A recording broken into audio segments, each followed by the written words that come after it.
Chers amis, bienvenue au présent programme d'éclairage en coproduction et en co-réalisation avec Dr Justin Ongpati et Pass Média et cette grande chaîne de production média. Je suis très heureux d'être avec vous à présent. Je suis Dr Justin Ongpati, juriste, expert, consultant bilingue et tout ce qui reste. On ne va pas passer le temps à épiloguer sur les titres. On ira à l'essentiel. Je voudrais que nous réfléchissions un peu et que nous agissions un peu par rapport au thème suivant. Soyez créatifs et innovants en tout. Soyons créatifs et innovants en tout.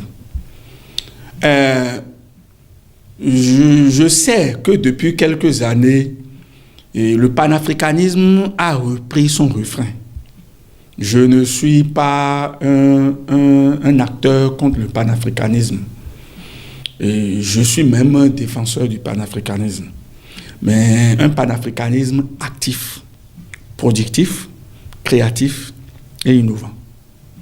Je sais que depuis quelques années, les jeunes, surtout, font essentiellement de la relation avec certaines puissances étrangères l'objet de leur critique. Et nous critiquons, c'est très bien. Mais je voudrais que nous allions un peu plus au-delà, en copiant un peu le mode de fonctionnement des anglophones, des anglo-saxons, des anglais, des américains. What can you do? What are you capable of? What is your capacity? What can you realize? What can you achieve? Qu'est-ce que tu peux faire? Qu'est-ce que tu as pu déjà faire? Qu'est-ce que tu as pu réaliser? De quoi t'es-tu rendu compte de tes réalisations? Toi, jeune, toi, fonctionnaire, toi, artisan, toi, acteur africain. En réalité, ce qui fait véritablement l'indépendance d'un État, sans verser dans le droit politique ni dans la science politique, c'est en réalité la capacité, c'est l'indépendance mentale et morale de ses citoyens. Tels des citoyens d'un État innovent, créent, inventent, sortent des choses nouvelles, tel cet État se sent fort et se sent puissant suivant la norme de Kagan, qui est un spécialiste en relations internationales centré sur la puissance publique. Lorsque nous avons un pays dans lequel les ressortissants sont peu créatifs, peu innovants, ne transforment pas, ils sont là et tout leur problème c'est de parler, c'est de critiquer, ça ne marche pas. Moi, sans nous gêner, sans nous perturber par mon émission, je voudrais toucher du doigt ces faiblesses-là et ces limites-là que beaucoup d'entre nous ont. Vous avez aujourd'hui 30 ans, 35 ans. Vous avez pu créer quoi? Vous êtes titulaire d'une licence en lettres modernes. Vous êtes titulaire d'une licence en anglais. Vous avez même un master en anglais. Et vous estimez que parce que l'État n'a pas pu vous donner du travail, que vous êtes au chômage, que vous ne pouvez rien faire. Êtes-vous sûr que vous ne pouvez vraiment rien faire? Êtes-vous sûr que, ce qui pose problème chez vous là, c'est véritablement l'environnement socio-professionnel des activités économiques? Je ne crois pas. Mais vous êtes titulaire d'une licence en lettres modernes.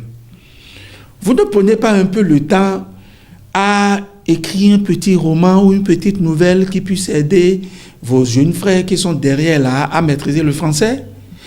Vous allez passer tout le temps là à procrastiner et à compter peut-être le nombre de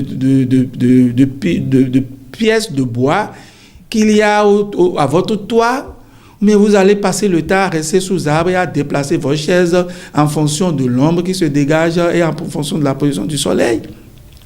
Prenons-nous au sérieux un peu. Vous êtes titulaire d'un master en anglais et vous attendez être recruté. Vous n'avez pas eu l'idée vous-même de créer un petit cadre dans un coin de votre maison, contacter quelques 5, 6 ou 7 candidats au BPC ou candidats au bac, que vous allez commencer par entraîner.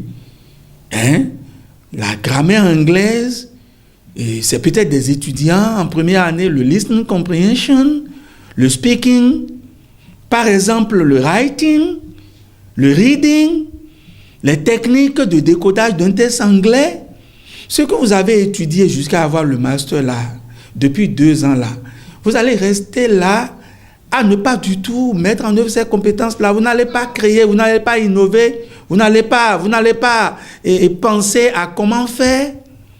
Vous ne pouvez pas créer de petits exercices par rapport à la langue anglaise, de petits exercices que vous allez éditer et vendre dans des collèges. Et vous qui êtes diplômé en comptabilité, ne pouvez-vous pas véritablement imaginer des exercices, ne pouvez-vous pas concevoir des cadres dans lesquels vous allez amener les jeunes à mieux maîtriser la comptabilité, ceux qui sont en G2, en G3? Chers amis, je crois que nous devons aller au-delà. Soyons créatifs, soyons innovants en tout. Maintenant, je m'adresse à vous qui avez la chance de diriger quelque chose. Vous qui avez la chance de conduire un projet ou de conduire un programme. Mais vous allez toujours rester dans ce que nous appelons la sclérose. Vous allez faire toujours comme on a l'habitude de faire. Vous n'avez pas envie de tenter d'autres manières de faire. Au niveau de la procédure, au niveau de l'approche, au niveau relationnel, au niveau du langage, au niveau de la conception, de la conception dans différents angles par rapport à ce que vous faites, vous allez répéter les mêmes choses. Quand est-ce que vous allez prendre votre indépendance mentale et intellectuelle de l'Occident? Attendons-nous que l'Occident invente. L'Occident a inventé, par exemple, la méthode PIPO en planification de projets, planification des interventions par objectif, la méthode PIPO, ou encore la méthode ZOP. Et ça, c'est les Allemands. Et nous avons hérité de cela en Afrique. L'Occident a imaginé la méthode de planification de projets par le cadre logique, en visant un peu l'USAID et le cadre américain de montage de projets, et nous avons copié cela. L'Occident a imaginé des pièges dans lesquels nous sommes tombés, la mondialisation des échanges de l'économie, et ne produisant rien, ne fabriquant rien, n'inventant rien, nous sommes aujourd'hui des victimes de la mondialisation. L'Occident a inventé l'Internet avant cela, et est parti de la cybernétique pour aller à l'informatique, aller vers l'Internet et aller vers le digital, et aujourd'hui est en train de tout globaliser à travers le digital, et nous sommes en train de les suivre. À partir de quand allons-nous cesser d'égaliser? On n'arrive même pas à égaliser. À partir de quand allons-nous chercher à être égaux et à dépasser? Lorsque nous référons un peu à la spiritualité africaine, à la culture africaine, nous nous référons un peu à l'hospitalité africaine, aux spécificités de l'Afrique. Ne pouvons-nous pas inventer des choses à partir de ça? Et nous allons toujours avoir le regard extraverti, le regard tourné vers l'extérieur. Non, je crois que l'Afrique n'est pas indépendante. Je crois que les États africains ne sont pas véritablement indépendants. Si nous, Africains, si nous, Béninois, Togolais, Congolais, Ivoiriens, quand je vais le dire, les gens vont dire, mais c'est des Égyptiens qui ont été les premiers à inventer ceci, à inventer ça là. Oui, c'est bon, l'histoire éclaire le futur, mais dépassons un peu cela. Parlons du présent.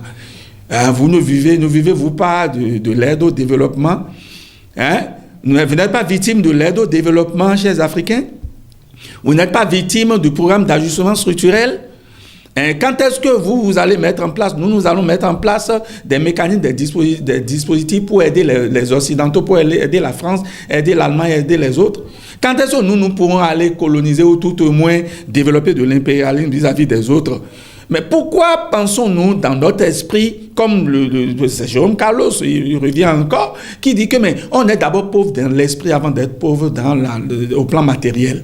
Pourquoi pensons-nous que nous sommes pauvres alors qu'en réalité nous ne sommes pas pauvres? Et cette pauvreté-là se manifeste par la méchanceté. Je connais le cas de mes amis béninois.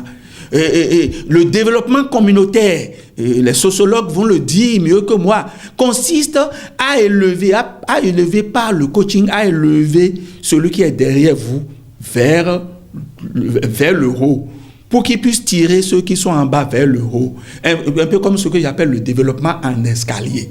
Mais au Bénin, en Afrique et au Bénin surtout que je connais, le développement communautaire, c'est plutôt un développement qui consiste à ce que celui qui a déjà beaucoup, il abaisse celui qui cherche à se lever. Et les jeunes, les pauvres, les personnes qui cherchent à avancer, les artisans, vous allez constater des gens qui sont déjà mieux lotis que ceux-là, qui les dribblent, qui les trompent. Vous avez de la tromperie, vous avez de la manipulation, et ce qui est plus grave dans tout ça, on détourne vos idées de projet. Pourquoi dans le cadre d'une équipe, dans le cadre d'un partenariat, lorsque quelqu'un vient vous voir avec son projet et vous associe à son projet, alors que vous savez bien que la nature récompense les bonnes actions, les mauvaises aussi, je reviendrai à ça. Pourquoi lorsque les gens ont la bonne volonté, tenant compte de ce qu'on a développé ici au niveau de l'esprit de partenariat, de l'esprit d'équipe, les gens vont vers vous, pour vous associer ou pour vous montrer le chemin de réussite et travailler avec vous, passer par derrière pour détourner leur idée. Mais lorsque vous détournez le projet papier, je parle du MIP, mémoire d'identification du projet, lorsque vous détournez le projet de quelqu'un, vous êtes responsable dans une structure d'État, vous êtes responsable ou quelque part dans une ONG, ou bien vous êtes à votre propre compte, et vous détournez le projet de l'autre, de votre frère africain. Pensez-vous que ce MIP-là, ce mémoire d'identification de projet que vous avez détourné, c'est-à-dire ce papier-là, pensez-vous que vous pourrez véritablement le mettre en œuvre? Vous ne pouvez pas. Parce que il y a deux formes de projet, traitant du projet. Je pourrais y revenir dans d'autres numéros. Il y a le projet papier, il y a le projet esprit. Il y a le projet physique, il y a le projet esprit. Le projet physique, c'est le papier que vous avez détourné chez votre frère. Vous avez copié tout ce qu'il a mis sur son document. Parce que vous ne voulez pas être créatif, vous ne voulez pas être innovant, vous ne voulez pas innover, vous ne voulez pas inventer. Vous voulez être toujours en train de consommer. Quand est-ce que vous allez transformer votre économie de consommation en une économie de production véritable? Mais lorsque vous avez détourné ce projet-là, ce projet ne pourra pas vous servir parce qu'à un moment donné, vous serez bloqué. Parce que l'autre projet esprit, ça se trouve dans le cœur du porteur du projet. Jérémie qui vous a apporté son projet dont vous avez détourné le MIP, Jérémie porte encore dans son esprit son projet. Et à un moment donné, vous serez bloqué, vous serez obligé d'aller vers Jérémie pour lui demander comment il fait. Sortons de la jalousie maladive, sortons de la béninoiserie, sortons de ce que j'appellerais l'africaneuserie, sortons des comportements et pratiques qui découragent les quelques-uns qui veulent inventer, créer. Et lorsque des gens ont inventé, le type a souffert pour écrire un ouvrage. Moi, j'en ai écrit 9 déjà. Ce sont mes salaires. Ce sont mes salaires qui m'ont servi, qui ont servi à publier mes ouvrages. Réussir le management des systèmes de formation et emploi, décentralisation, management et gouvernance associative, emploi et stratégie d'insertion professionnelle des jeunes. Par exemple, mon livre d'exercice en droit civil et commercial, mon livre d'exercice en droit administratif et du travail, prévenir, régler, prévention et règlement des conflits. Ça fait 9 ouvrages et 3 CD de formation et de production. Au total, 12. Combien de fonctionnaires arrivent à le faire? On va dire que le salaire bas. Mais lorsque nous nous échinons, nous le faisons, nous créons. Moi, je ne suis même rien par rapport aux grands créateurs d'Afrique. Je ne suis véritablement rien par rapport, par exemple, à Dangote, que je voudrais copier, imiter, dépasser si possible. J'espère que j'en aurai les moyens. Et lorsque nous inventons, nous produisons, nous fabriquons, Pourquoi est-ce qu'il n'y a pas des gens pour aider à vendre? Pourquoi est-ce que des gens sont jaloux? Pourquoi cette jalousie maladive? Pourquoi décidez-vous d'arriérer vos frères africains, vos sœurs africaines? Nous devons transformer notre école en une école de créativité, de création, d'innovation et d'invention. Le problème n'est pas à faire de titres. Le problème n'est pas, je suis titulaire de doctorat. Tu es titulaire de doctorat, oui. Tu as pu écrire combien d'articles scientifiques? Et tu as pu publier combien d'ouvrages? Et tu as pu inventer quoi? Tu es docteur, je ne sais pas, tu es docteur en maths physique ou en mathématiques. Tu es docteur en mathématiques. Oui, les théorèmes mathématiques qui existent là, tu as pu inventer lesquels déjà? Parce qu'un docteur est un savant. Chers amis, je voudrais véritablement que nous revenions ici et que nous laissions la forme pour le contenu. Laissons les titres, master, doctorat, tout ça. Je dirais que ce sont des inventions occidentales pour tromper les Africains.